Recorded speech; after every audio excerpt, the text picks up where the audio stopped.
Welcome back to another Short Legacy League where we have Jeskai Stoneblade versus 8cast. A huge thank you to the Patreon supporters who are helping the league and YouTube channel. If you would like to become a supporter, please click on the link in the show notes. If you've been enjoying our content, please be sure to like, subscribe, and leave a comment below. Welcome to Game 1. Both players kept 7. Andres will be on the play. Now we're taking a look at Michael's deck there. He's running 4 Patchwork Automatons, 3 Emeries, and he's running 3 of the new Forensic Gadgeteers that are out of the new Murders or Carve-Off set. And then he's got 3 Size, 2 Kappas, 2 Metallic Rebukes, 4 Forces, and 2 Thought Casts. So it's not really an 8-cast deck per se. It has all of the ingredients of an 8-cast deck, including the Chalice of the Voids, the Lotus Petals, Mishra's Baubles, Urza's Baubles, Mox Opals, and Spellbomb, Pithing Needle, Retrofitter, and Shadow Spear. So he's got a pretty good matchup here against Jeskai Stoneblade.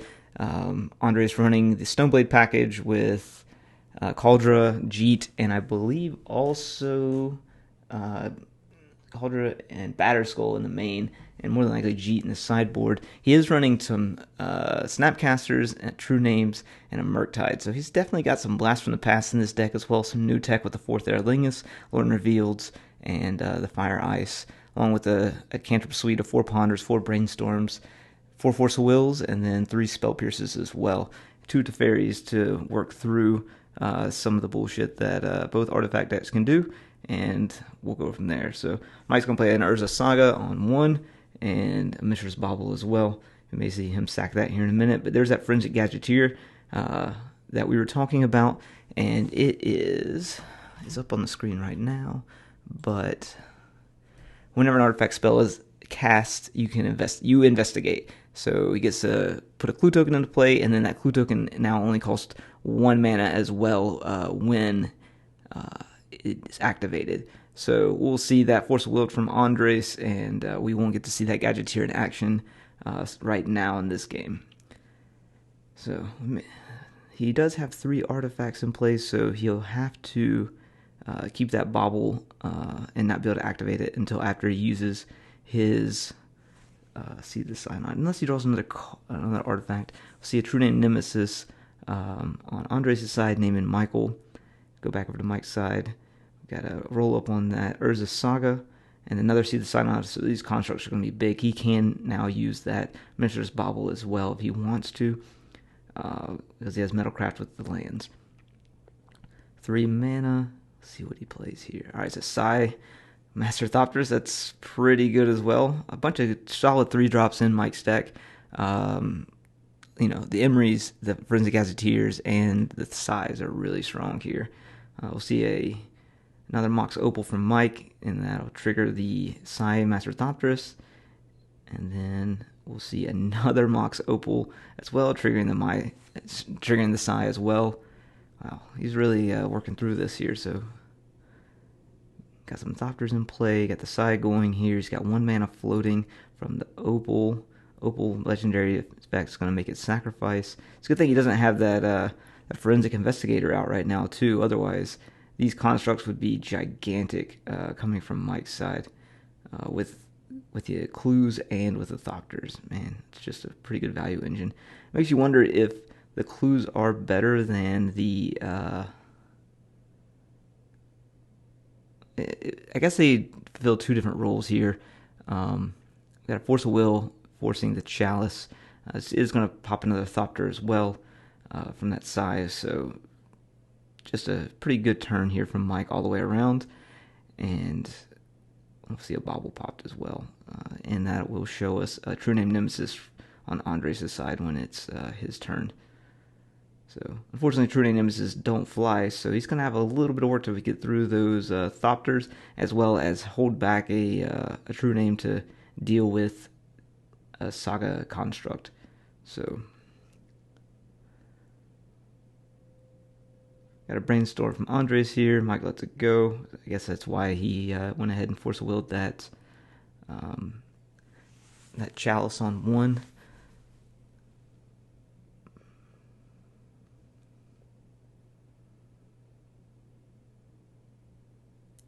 Maybe we need to Forensic Gadgeteer. So as I was talking about, Forensic Gadgeteer versus Sai. Like, the plus side to the Gadgeteer is you get card draw, and Sai also offers that to you as well at 2 mana, but you have to sacrifice 2 artifacts. But the difference is Thopters versus Clues. They both are artifacts, so it does help out the construct size. Andre's going to fetch while that triggers on 3 before. He gets to go fetch with that Urza Saga. He's going to get a Retrofitter Foundry.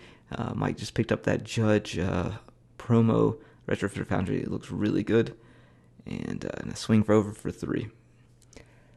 Yeah, so I'd be interested what other people think with, Forensic Gadgeteer or Sai, whichever one's actually better. The plus side to the Forensic Gadgeteer is also it helps out all of your other artifacts that have activation costs. While there's not that many in this deck, I mean, the Retrofit Foundry, pretty strong. It makes it where you're making 1/1 servos for 1 mana. But your Thopters also cost 1 mana, but it also makes it untap for 2 mana. So that could be a really strong as well. Activation on the Retrofitter Foundry, sacking that Thopter to pick up a 4/4 as well. Andre's in a lot of trouble getting out muscled on this board with a wide board and also being rather large as well. And Mike having a handful of cards while Andres, I believe, is hellbent or very close to it. See a Patchwork Automaton come into play, and now we've got some triggers on this Patchwork. It's a good thing the size not in play, otherwise this construct would be getting larger as well. Another Bobble. So see that go up to 2. Quite a board here. I don't think Richard Garfield intended us to have all this shit on the battlefield at one time. We need a much larger play space. See an activation on that Bobble, showing him the Flooded Strand. Okay, so he wasn't hellbent, and then we'll show him that Flooded Strand yet again.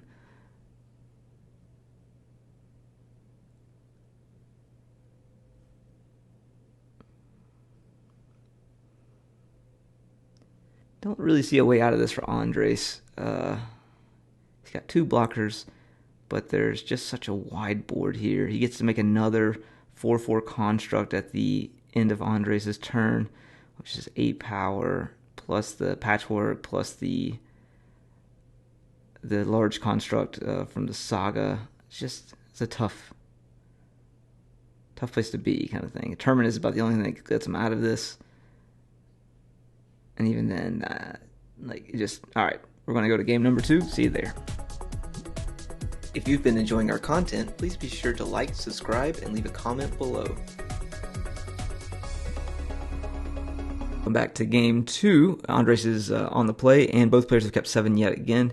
So good for both players. Mike always talks about how he doesn't like to have to mulligan his deck. Otherwise, he feels like he's so far behind just because it's such a resource-heavy deck and relies so much on the baubles to keep parity. Andres Ponder didn't like what he saw, and we'll see it pass back over to Mike here. Let's see if that resource-heavy hand comes into play here. Ancient Tomb into a Patchwork Automaton. And then a Bobble, giving that Patchwork a +1 counter. Mox Opal. So yeah, that's a good keep on 7 there.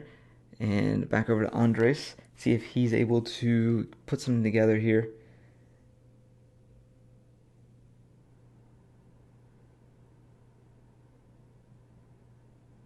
Got a Stoneforge Mystic.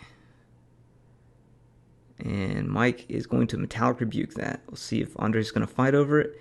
He does not, and it will be back over to Mike's turn here.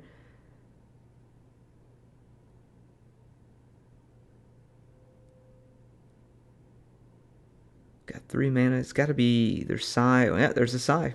So, Sai Master Thopters, an attack for 2. An attack for 3. An activation on the Bobble, showing a Ponder. And back over to Andres' turn. We will get to see a Teferi come into play here and be able to draw a card more than likely. I don't think he has any other plays other than that. Teferi could bounce the Sai. And then Andres looks like he has a Force Will in his hand at this point, so he could force the Sai on the way back down. So there's our man Teferi. 3 counters on it. He is going to bounce the Sai and draw a card. And back over to Mike. Well, probably more than likely see Mike. Well, that opal cannot be used at the moment because he doesn't have another artifact. Just kidding. There is Mishra's Bauble. And then we'll probably see the side come back down again, which is pretty heads up for Andres there because that Bauble had to come into play. So he didn't get at least a Thopter off of it. So there's an Emery. And Andres is going to allow that to go through. Looks like it was a Hull Breacher, a Kappa, a Petal, and a Bauble that was flipped over from Mike on that Emery ETB. So it's like Andres is thinking about a Ponder, maybe a Brainstorm instead. So Brainstorm.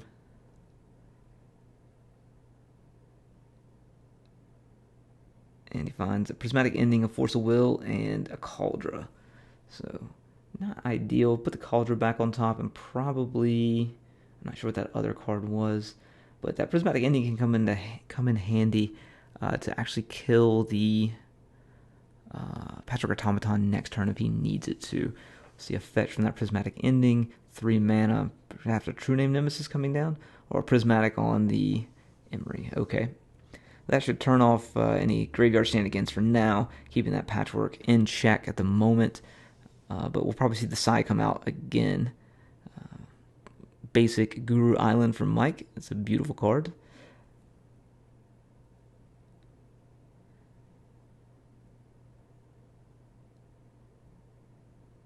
And those Ancient Tombs are really putting in some work for Andres on his side. There's the Sai coming down again. We'll probably see the Force of Will come out of Andres' hand, potentially pitching the other Force of Will. He does have a Ponder. I don't think he wants to give up the True Name. If it were me, I'd just pitch the Force of Will as well, which is what he does. That way I can at least make sure my next 3 cards are what I want off the top. And if they're not, shuffle it away. There's an Emery, which is definitely not as powerful as a Sai in this particular instance, but there is a Kappa Cannoneer in the graveyard that Andres is going to have to take under consideration when it's time for that Emery to go to work. So picks up a land. We'll see a Ponder first. Swords Posture is pretty important to find off the top here, or another Prismatic Ending. He doesn't find any of those. It's just another land. I guess he could take the Brainstorm. Looks like there was a Brainstorm on top, right? He takes a Brainstorm off the top, and then he could fetch and then re-Brainstorm again. But let's see what he takes. He took a Crocus. Oh, okay. Crocus is just as good as a Swords of Plowshare here. So that's a plus. And then we'll see the Crocus come down, which is, that's really painful actually for the Emerys, just because the Summoning Sickness, he gets no value out of it and mills himself for 4. It's probably one of my favorite things to do as a lands player is to Caracas back the Emerys when they play them. So pop with the Mishra's Bauble, and he gets to draw 2 here. Again, those Ancient Tombs going to work, and that True Name Nemesis is on blocking duty from here. And Sai into play. He could play the Emery as well here. Bauble is going to get him a trigger on that Patchwork Automaton as well as making a Thopter as well. Good thing the Thopter doesn't trigger the Patchwork Automaton. And then what are we going to do? Patchwork can attack, but it can't. It'll just get blocked. I think next turn he uses the Caracas to bounce the Sai again. Attack for 4. True Name will definitely take care of that. A Dress Down definitely is not in the cards for Mike here. See if Andres is able to piece something together. He has a land in hand, finds the Brainstorm. Oh, that was the Brainstorm he knew about. Okay. So we know there's a land on top as well. Looks like Mike's thinking about force negating this. He's going to let it go through. So another true, yes, another True Name, and 2 lands. But that force negation is not going to be able to stop this True Name coming down. So it's a tough break from Mike there. And Andres is going to be able to play a True Name, play his fetch land, fetch away those 2 lands that are on top, and now he's got a blocker and an attacker coming through. He can Caracas the Sai, and that's basically going to reset the board there. So a Thopter can come over next turn, but that's about it. Anything he wants to cast is going to cost him 2 life at this point as well. Those Ancient Tombs are really putting in some work. Another 2 life down, potentially to play a Sai or an Emery.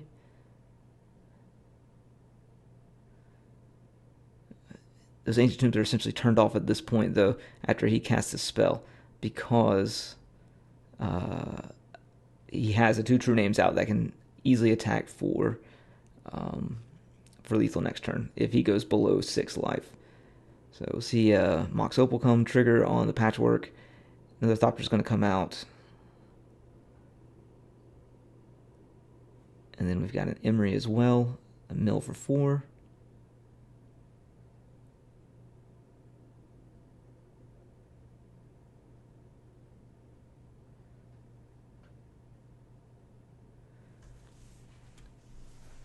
And an attack for 2. So I think you definitely want to bounce this this Emery during his turn,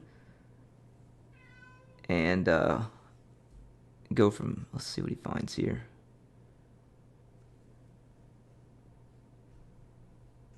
He can attack for 6, but that doesn't guarantee the kill. He has to hold 1 back. 2 mana to play a Stoneforge. Alright, Stoneforge. He can get a Jeet. Play the Jeet. Equip the Jeet. Alright, well, so that Stoneforge can definitely block the Patchwork Automaton, so he's safe there. Jeet comes over, gets 2 counters on it. And he can neg 2, or he can neg 1, neg 1, or he can gain life. So he's in pretty good shape here with the Patchwork, holding back. He can also kill those Thopters that are in the air.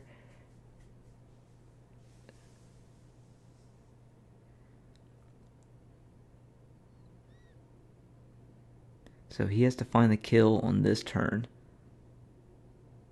So an activation of Emery is going to play the Lotus Petal. It's going to trigger on the Patchwork and trigger on the Sai. And another Lotus Petal triggering the Patchwork and the Sai as well.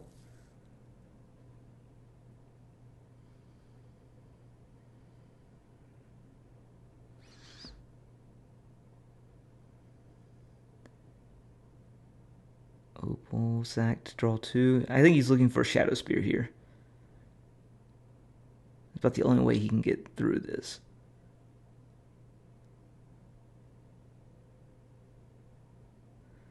Alright, well, Shadow Spear's turned off at this point.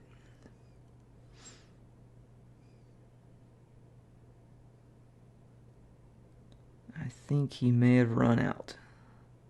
He's got a lot of forces. He can 8 cast. He's got a Thought Cast in his hand. Game number 3, Mike has kept 6 and will be on the play. Andres has kept 7. We'll see a Mike start off very strong with the Chalice of the Void on 1, and hopefully to slow Andres down on his cantrips. So he did take 2 damage for that, but it's a pretty good trade-off to turn off all of the 1-drops from Andres' side. Back over to Mike. See if you can have an explosive turn 2 here. See the Synod, there's a Lotus Petal, Bobble, and a Thoughtcast. That's a strong start.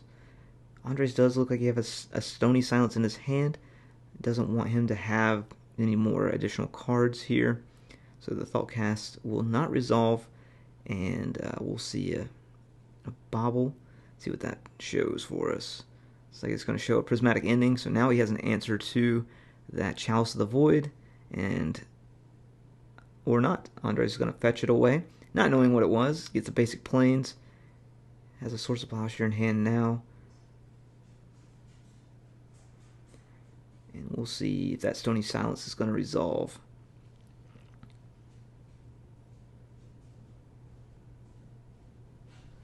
Does turn off quite a bit of Mike's deck, especially what's actually in play at the moment. So there is a Stony Silence.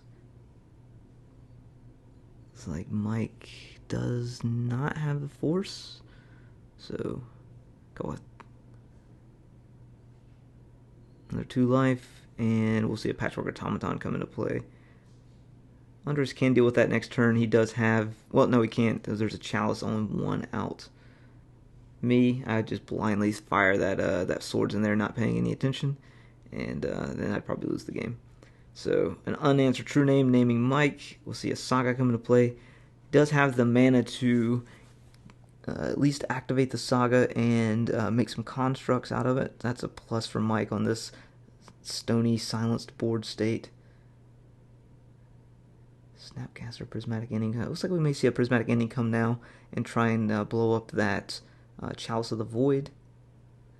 Yes, got a Prismatic targeting the Chalice, and it does get killed. So 3 coming across over at Mike.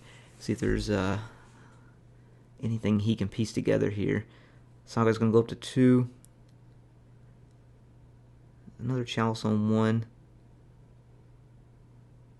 We see an activation or a trigger on the Patchwork Automaton. The interesting thing is, Andres does have a Snapcaster in his hand, so he could snap back that Prismatic Ending, take out that Chalice again. So I don't know if he wants to do that or if he wants to try and handle the constructs that are on that are looming from Mike's side. So there's a Fire Ice. That's pretty good. Another attack for 3.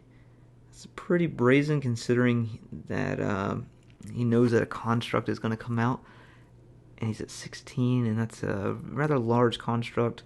So we'll see an activation on the Urza Saga making a construct. And then pass back over. We're going to see a fetch before the trigger on the Urza Saga. See if Mike's going to make another construct. I imagine he will. It goes down to 4 life. There is... I mean, it's 4. Andres at 15. Gets a Shadow Spear. His constructs are large, but the Shadow Spear can't be used. See a Bobble trigger on the Patchwork. He's going to try and equip. He can't do that because of the Stony Silence. He's at 2 life. Alright, well that's it. Thanks for watching. If you've been enjoying our content, please be sure to like, subscribe, and leave a comment below.